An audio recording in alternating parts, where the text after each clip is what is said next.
dia històric, que és presentar aquest club, aquesta ONG, al nostre poble, Vallromanes, i per tant és un plaer que puguem fer aquesta suma de dues realitats, una realitat d'un equip amb més de 40 anys d'història, com és el Ramassà, un equip que no té camp propi, que juga en un camp a les Franqueses, a Llerona, però que no és un club qualsevol, sinó que aquest sí que és més que un club, perquè és una ONG que des de fa anys, com heu vist parcialment al vídeo, es dediquen a fer cooperació internacional i a través del futbol intentar contribuir a millorar les condicions de vida de moltes persones als països de l'Àfrica.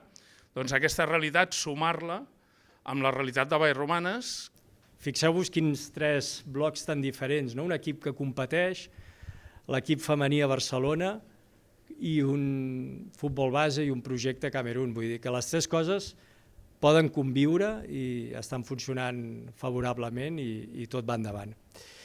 I el club, com dèiem, el club no es tanca, vol tenir un projecte que es consolidi de futur. I evidentment, el club té una necessitat esportivament també important. Nosaltres ara estem jugant a Llerona, però el que us deia, la continuïtat del club, dels jugadors.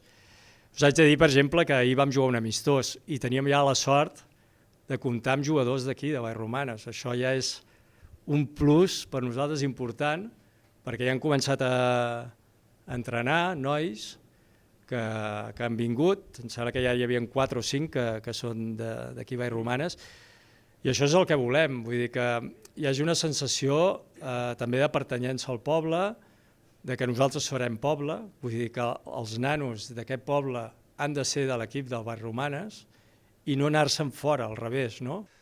El Ramassà necessita que hi hagi un poble que estimi aquest projecte, que li doni continuïtat, que munti cooperació i que nosaltres, a la llarga, puguem ajudar en aquest projecte, perquè evidentment no hi serem tota la vida, però aquest projecte d'Àfrica ha de ser per tota la vida.